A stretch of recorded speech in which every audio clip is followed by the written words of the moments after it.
Tips para hindi madaling maluma ang damit. Ingatan ang damit habang suot mo ito.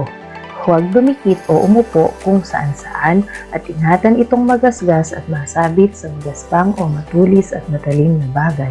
Ingatan din na huwag matapunan habang kumakain.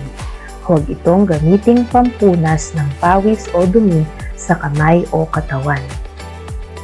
Kung basa ng pawis o naulanan, huwag munang ilagay sa laundry basket o washing machine ang damit. I-hanger muna at hayaang mahanghinan.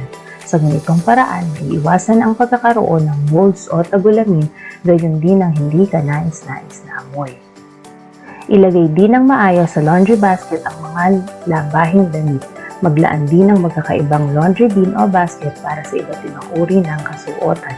Ay iwasan ang paghahawahan ng dumi at amoy sa ganitong paraan. Kung nagkaroon ng mantsa ang damit, labhan ito kaagad upang hindi na kumapit pa ang mantsa. Gumamit ng angkop na bleach para sa puti o colored na kasuotan. Sa paglalaba, paghiwalayin ang mga damit na may light at dark na kulay. Mas mabuti na pagsabay-sabayin ang magkakakulay upang maiwasan ang paghahawahan. May mga tela din na madaling kumupas at may tela naman na hindi kumukupas. Makabubuti rin kung babanlawan kaagad ang damit na kumukupas o humahawa ang kulay. Kung bago ang damit, labhan muna ito ng bukod. Karaniwan kasi ay hahawa o kukupas pa ang tela nito o baka may kakaibang amoy pa o kemikal na ginamit sa paggawa ng tela nito. Tingnan din ang washing instructions na karaniwang nakalagay sa etiketa nito. May mga damit na hindi maaaring isalang sa washing machine gaya ng laces, silk at iba pang telang madaling manisnis o magasgas. Pagtiyagaan itong i-hand wash. May mga damit din na may beads o sequins o may paddings at stickers na kailangan din i-hand wash. Mahalaga rin ang pagpili ng angkop na sabon at fabric conditioner. Isampay o ihang ng maayos ang mga damit matapos labhan. May mga tela na hindi mo na kailangang plansyahin o maisasampay at maitutupi ng maayos. Iwasan ang pagsasampay sa bakod o halaman na maaaring makasira sa tela nito.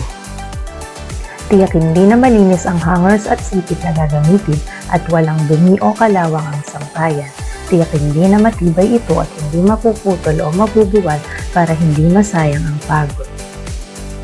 Mas maigi na baligtarin ang damit bago isampay upang maiwasan ang pagkupas, lalo na sa matitingkad ang kulay. Maaari itong isampay sa hindi nasisikatan ng direktang araw o kapag matutuyo na ay ilagay sa parteng nakalilim. Pag tuyo na ang damit, huwag na itong pagtagalin sa sampayan. Kunin na ito upang maiwasang tumigas at marumihan o dapuan ng mga insekto. Tupiin na ng maayos at ilagay na sa cabinet o drawer. Plansyahin na rin ang kailangang plansyahin at i-hanger ng maayos. May mga tutorials din ang pag-organize ng mga damit at tamang pagtutupi ng mga ito.